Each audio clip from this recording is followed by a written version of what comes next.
இஸ்ஃபஹான்ல இருக்கிற 60% செறிவூட்டப்பட்ட யுரேனியத்தை மீண்டும் எடுக்கொண்டு இந்த சிவப்பு வட்டம் போட்டு காட்டி இருக்கிற அமெரிக்காவினுடைய ரேடார் சிஸ்டத்தை குறிவச்சு ஈராக்கிய படைக்குழு சாராய கடை சல்மான் தொடர்ச்சியாக அமெரிக்காவுக்கு தங்களுடைய எல்லாத்தையுமே கொடுத்து கொண்டிருக்காங்க அப்படின்னு சொல்லலாம். ஹதேரா பிரதேசங்கள்ல இருக்கிற அணுமின் நிலையத்தை குறிவச்சு கடுமையான தாக்குதல் ஒன்று இன்னைக்கு ஈரான்.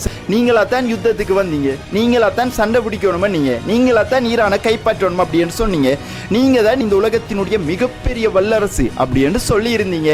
FPV அப்படிங்கிற ட்ரோன்களையும் கார்க் அப்படிங்கிற தீவை கைப்பற்றத்துக்குரிய பிஸ்மில்லாஹிர் ரஹ்மானிர் ரஹீம். அஸ்ஸலாமு அலைக்கும் வரஹ்மத்துல்லாஹி வபரகாத்துஹு.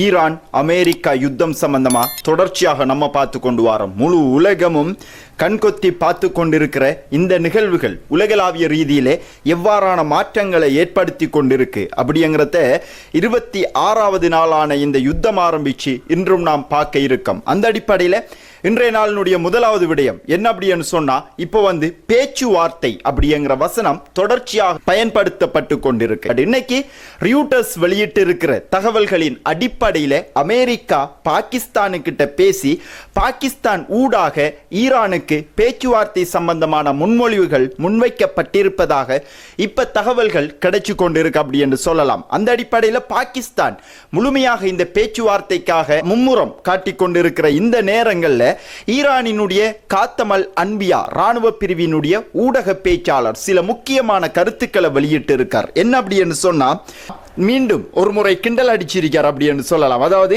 நீங்க உங்களுக்குள்ளேயே பேசிக்கொண்டு இருக்கிற நிலைமைகள் இப்ப உருவாகி இருக்கு. அந்த அளவுக்கு ஈரானினுடைய பதிலடி அப்படிங்கிறது உங்களுக்கு இருந்திருக்கு. உங்களுடைய தோல்வியை நீங்க மறைக்கிறதுக்கு நீங்க எடுத்துக்கொண்ட ஒரு ஆயுதமாக இந்த பேச்சுவார்த்தையும் ஒப்பந்தமும் இருக்கு அப்படின்னு சொல்லியிருக்காங்க. இதை விட ஒரு அவமானம் அமெரிக்காவுக்கு வேணுமா?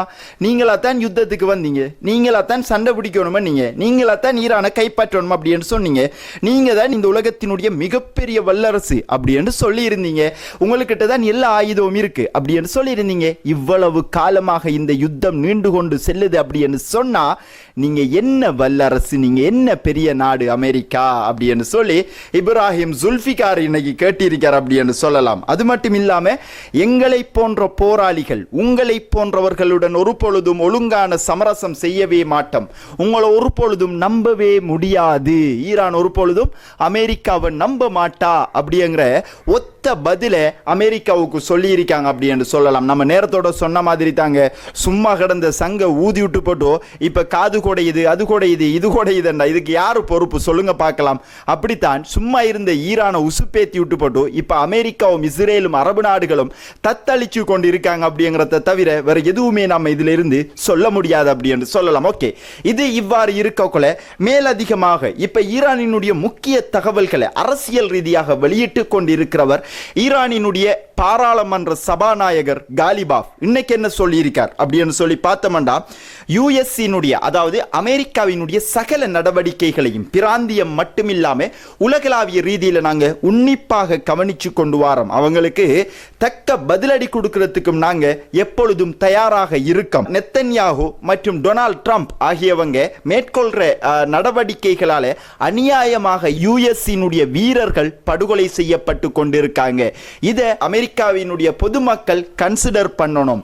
உங்களினுடைய வீரர்களினுடைய மரணத்தை உங்களினுடைய குடும்பங்களுக்கு அறிவிக்காம அமெரிக்கா இருக்காங்க அப்படிங்கறத தான் காலிபாஃப் இன்னைக்கு சொல்லி இருக்கார் அப்படின்னு சொல்லலாம். ஓகே, பேச்சுவார்த்தைகள் இப்படி இருக்கோக்குள்ள தொடர்ச்சியாக அமெரிக்கா ஈரான் மீதான தாக்குதலை குறிப்பாக ஈரானினுடைய கார்க் அப்படிங்கிற தீவை கைப்பற்றத்துக்குரிய நடவடிக்கைகளை செஞ்சு கொண்டு வராங்க. அதை நிரூபிக்கும் விதமாக நம்ம நேரத்தோடைய பார்த்திருந்தோம். அமெரிக்காவினுடைய 82வது வான் பாதுகாப்பு படைப்பிரிவுகள் இப்ப மத்திய கிழக்குக்குள்ள நிலைநிறுத்தப்பட்டிருக்கு. கிட்டத்தட்ட 3000 வீரர்கள் மத்திய கிழக்குக்குள்ள கொண்டு வரப்பட்டிருக்காங்க. வான்படை ஊடாக 3000 வீரர்கள், கடற்படை ஊடாக 8000 வீரர்கள், மொத்தமாக 11000 வீரர்களை வைத்து ஈரானினுடைய கார்க் தீவுகளை கைப்பற்றத்துக்குரிய நடவடிக்கைகளை அமெரிக்கா தொடர்ச்சியாக செஞ்சு கொண்டிருக்காங்க. அது மட்டும் இல்லாம இன்னொரு முக்கியமான தகவல் ஒன்று அமெரிக்காவினுடைய தரப்புல இருந்து கிடைச்சிருக்கு. என்ன அப்படின்னு சொன்னா, எப்படி வெனிசுவேலாவினுடைய ஜனாதிபதியை வெனிசுவேலாவுக்குள்ள போய் அவங்களுடைய ஏர்போர்ன் சிஸ்டத்தின் ஊடாக டெல்டா போர்ஸ்களை வச்சு அவங்களை கைது செஞ்சு அவங்களுடைய நாட்டுக்கு கொண்டு போயிருந்தாங்களோ, அப்படி இஸ்ஃபஹான்ல இருக்கிற 60% செறிவூட்டப்பட்ட யுரேனியத்தை மீண்டும் எடுக்கணும் அப்படிங்கிறதுல அமெரிக்கா இப்ப மும்முரம் காட்டி கொண்டிருக்காங்க. காரணம் என்ன அப்படின்னு சொல்லி நமக்கு தெரியும். ஏற்கனவே அலி கமேனிய படுகொலை செஞ்சு பார்த்தாங்க, அலி லார்ஜானிய படுகொலை செஞ்சு பார்த்தாங்க, மேக்சிமம் அழிவுகளை ஈரானுக்கு ஏற்படுத்தி பார்த்தாங்க. ஈரான் அடிபணிகிறதாகவோ அஞ்சுவதாகவோ வீழ்வதாகவோ எந்த ஒரு அறிகுறிகளும் கிடைக்கவும் இல்லை, தெரியவும் இல்லை. அப்படிங்கிற பட்சத்தில் குறைஞ்சபட்சம் அவங்கக்கிட்ட இருக்கிற அணுவாயுதத்தை உற்பத்தி செய்யக்கூடிய யுரேனியத்தையாவது நாம மீட்டெடுத்துக்கு போட்டு இந்த யுத்தத்தை முடிப்போம் அப்படிங்கிற செட்டப் பிளான் இப்ப அமெரிக்காவினுடைய காய் நகர்த்தல்கள் இருந்து கொண்டிருக்கு. அந்த அடிப்படையில் இது இப்படி இருக்க ஐஆர்ஜிசியினுடைய தரைப்படை தளபதியான அகமது கராமி ஒரு முக்கியமான அறிவித்தல் ஒன்றை வெளியிட்டு இருக்கார். என்ன அப்படின்னு சொன்னா, ஈரான் இராணுவ ரீதியாக மிக பலமாக இருக்கு. ஈரானுக்குள்ளே யாராவது உள்நுழைஞ்சாங்க அப்படின்னு சொன்னா முழு பலத்தோட கடுமையான பதிலடிகளை ஈரான் அவங்களுக்கு வழங்கும். அதாவது இந்த கார்க் ஐலண்டுக்குள்ள உங்களுடைய கால் தடங்கள் பதியமாக இருந்தால் மொத்தமாக நாங்கள் உங்களை அடிச்சு விரட்டுவோம் அப்படிங்கிறத தான் ஈரான் தெளிவாக குறிப்பிட்டு இருக்காங்க அப்படின்னு சொல்லலாம். இதே நேரங்களில் இப்ப கார்க் ஐலாண்ட்ல ஈரானினுடைய ராணுவ வீரர்கள் அதிகப்படியாக நிலைநிறுத்தப்பட்டிருக்காங்க. இவங்களுக்கு FPV அப்படிங்கிற ட்ரோன்களையும் ஈரான் வழங்கி இருக்காங்க. இந்த ட்ரோன்களை பொறுத்த வரைக்கும் ஹெலிகாப்டருக்கு நேரடியாக போய் அடிக்கக்கூடிய ட்ரோன்களாக இருக்காங்க. ராணுவ வீரர்களை இறக்கணும் அப்படின்னு சொன்னா ஹெலிகாப்டரை கொண்டு வரணும். அந்த ஹெலிகாப்டருக்கு அடிச்சோம் அப்படின்னு சொன்னா அதுக்குரிய நடவடிக்கைகளை தான் இப்ப ஈரான் கார்க் ஐலாண்ட்ல செஞ்சு கொண்டிருக்காங்க. அது மட்டும் இல்லாம இந்த யுத்தத்தினுடைய சூழ்நிலைகள் இப்படி போய்கொண்டிருக்கோல சவுதி அரேபியா என்னத்தை பார்த்து கொண்டிருக்காங்க அப்படிங்கிற பல கேள்விகள் நமக்குள்ள இருக்கு அப்படின்னு சொல்லலாம். நமக்கு தெரியும், சாராய கடை சல்மான் தொடர்ச்சியாக அமெரிக்காவுக்கு தங்களுடைய எல்லாத்தையுமே கொடுத்து கொண்டிருக்காங்க அப்படின்னு சொல்லலாம். இப்பவும் அமெரிக்காவுக்கு சவுதியினுடைய சில நிலப்பரப்புகளை ஈரானுக்கு எதிராக பயன்படுத்துறதுக்கு அனுமதி அளிச்சிருக்காங்க அப்படிங்கிற தகவல்கள் இப்ப வந்து கொண்டிருக்கோல சர்வதேச ரீதியில் இருக்கிற பல ஊடகங்கள் இன்னைக்கு கூறிக்கொண்டிருக்கிற கருத்து என்ன அப்படின்னு சொன்னா, சல்மான் சொல்லியிருக்காராம். என்ன அப்படின்னு சொன்னா, தொடர்ச்சியாக அமெரிக்கா ஈரான் மேல தாக்குதல்களை அதிகப்படுத்துங்க, இன்னும் ஆழமான தாக்குதல்களை நடாத்துங்க அப்படிங்கிற அடிப்படையில் அமெரிக்காவோட கம்ப்ளீட்டா சைட் எடுத்துக்கு சவுதியினுடைய பட்டத்து இளவரசர் முகமது பின் சல்மான் இருக்கார். இப்ப சவுதி அரேபியா மட்டும் இல்ல, சவுதி அரேபியா, ஜோர்டானா இருக்கலாம், அரபு நாடுகளா இருக்கலாம், எல்லாருமே ஈரானுக்கு எதிராக தங்களுடைய நிலப்பரப்புகள் அமெரிக்காவுக்கு கொடுத்து கொண்டிருக்க காரணம் அவங்க அமெரிக்காவுக்கு அடிமை அப்படின்னு சொன்ன எஜமானன் சொல்றதை கேட்டுத்தானே ஆகணும், வேற வழி கிடையாது.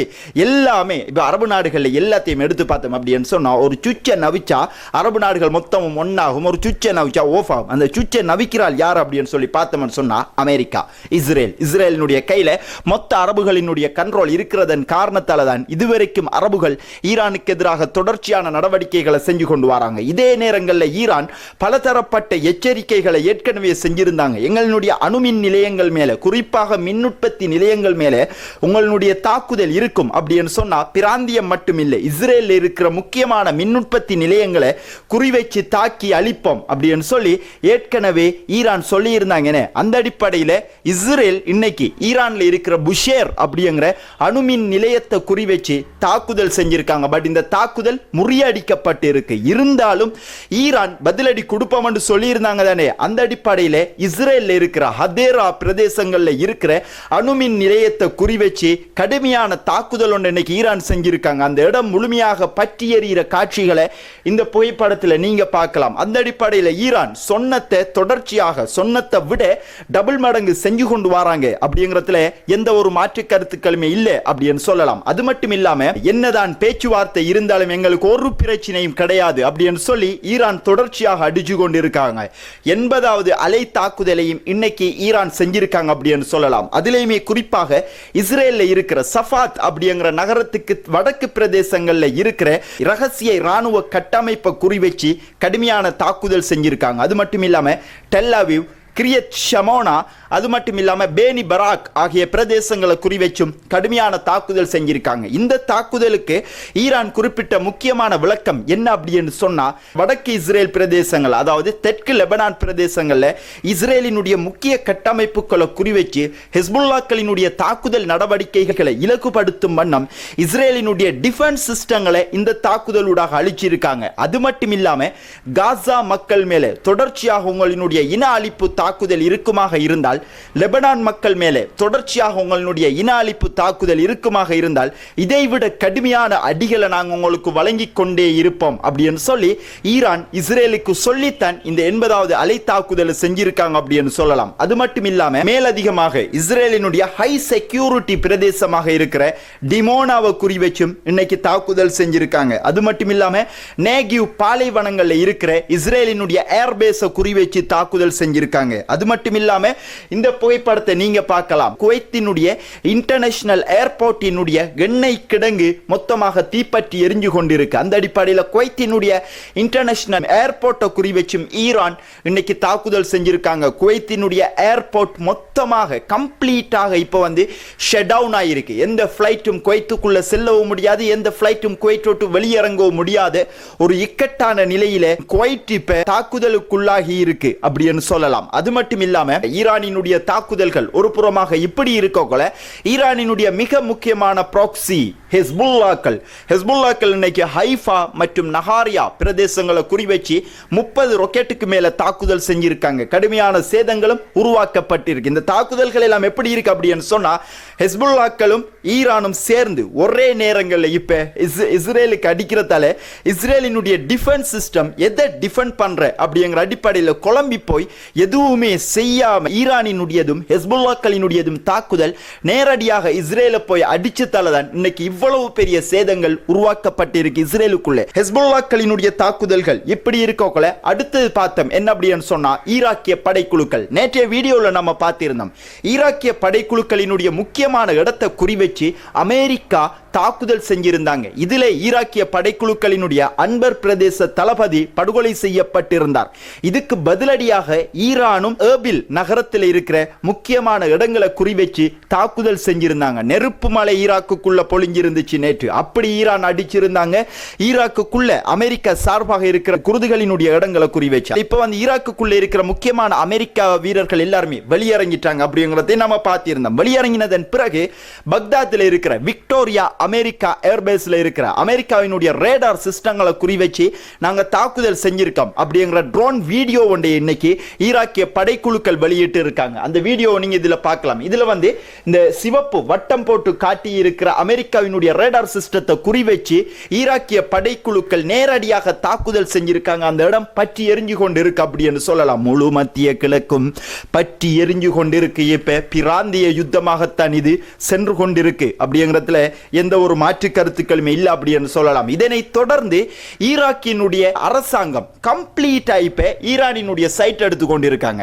அதுக்கு மிகச்சிறந்த உதாரணம் சொல்லுவா, பாப்புலர் மொபைலைசேஷன் ஃபோர்சஸ் PMF அப்படிங்கிற அமைப்பின் கீழே தான் ஈராக்குக்குள்ளே இருக்கிற துணை ராணுவ படைப்பிரிவுகள் ஒன்று சேர்ந்து சகல அமெரிக்காவினுடைய இடங்களை இப்ப குறிவச்சு தாக்குதல் செஞ்சு கொண்டிருக்காங்க. அந்த அடிப்படையில் 2,50,000 ஈராக்கிய படைக்குழுக்களுக்கு முழுமையாக ஈராக்கினுடைய கவர்மெண்ட் அனுமதி அளிச்சிருக்காங்க.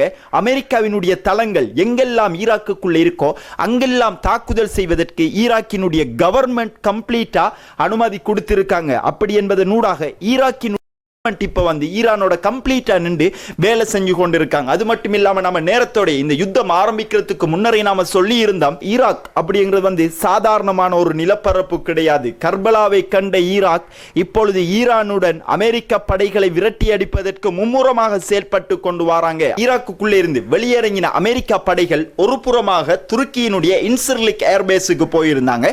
இன்னொரு படை பிரிவு ஜோர்டான்ல இருக்கிற அமெரிக்காவினுடைய ஏர்பேஸுக்கு போயிருந்தாங்க. மீதமாக இருந்த கொஞ்சம் பேரை வந்து ஈராக்கினுடைய ஏர்பில் நகரத்தில் இருக்கிற முக்கியமான ஹோட்டல்களில் தங்க வைக்கப்பட்டிருக்காங்க அப்படிங்கிற தகவல்கள் ஈராக்கிய படைக்குழுக்களுக்கு கிடைச்ச உடனே ஈராக்கிய படைக்குழுக்கள் ஏர்பில் நகரத்தில் இருக்கிற அமெரிக்க வீரர்கள் தங்க வைக்கப்பட்டிருந்த ஹோட்டல்ல அவங்க தங்க வைக்கப்பட்டிருந்த ரூமை சரியா ஐடென்டிஃபை பண்ணி அடிச்சிருக்காங்க. இதுல நிறைய அமெரிக்க வீரர்களுக்கு சேதம் ஏற்படுத்தப்பட்டிருக்கு அப்படிங்கிறதும் அங்க இருந்து இன்னைக்கு நமக்கு கிடைக்கிற முக்கியமான தகவல்களாக இருக்கு அப்படின்னு சொல்லலாம். அது மட்டும் இல்லாம இந்த வீடியோ பேசி கொண்டு இருக்கக்குள்ளே கிடைச்ச முக்கியமான தகவல் என்ன அப்படின்னு சொன்னா, நீங்க நிறைய பேர் வந்து இப்ப கேள்விப்பட்டு இருப்பீங்க ஆப்ரஹாம் லிங்கன் கப்பலை வந்து அமெரிக்கா மொத்தமாக எடுத்து அமெரிக்காவை கொண்டு போய்த்தாங்க அப்படின்னு சொல்லி கேள்விப்பட்டு இருப்பீங்க. அது கிடையாது.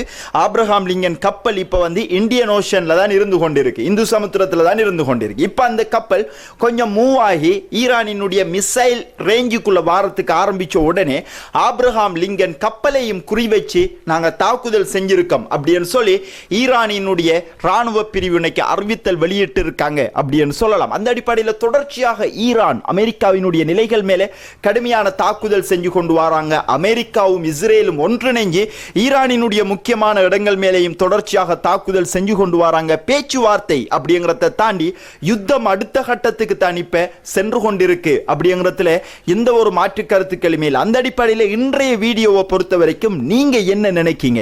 பேச்சுவார்த்தை ஒன்று நடந்து இந்த யுத்தம் நிறைவடையக்கூடிய வாய்ப்பு இருக்கா, இல்ல இந்த யுத்தம் அடுத்த கட்டத்தை நோக்கி போகக்கூடிய வாய்ப்பு இருக்கா அப்படிங்கிறத நீங்க கட்டாயம் கீழே கமெண்ட் செக்ஷன்ல பதிவிடுங்க. எல்லா கமெண்ட்ஸையும் நான் பார்த்து நாளைய வீடியோல நம்ம வீடியோ மேக் பண்றதுக்கு உங்களினுடைய உதவியும் நமக்கு இன்றியமையாத ஒன்றாக இருக்கும் அப்படிங்கிறதையும் இந்த இடத்துல நம்ம உங்கள்ட்ட ஒரு வேண்டுகோளை விடுத்துக்கொண்டு இதுவரைக்கும் உங்களுடைய முக்கியமான நேரங்களை ஒதுக்கி நம்மளுடைய வீடியோ பார்த்ததுக்கு மிக்க நன்றிகள்.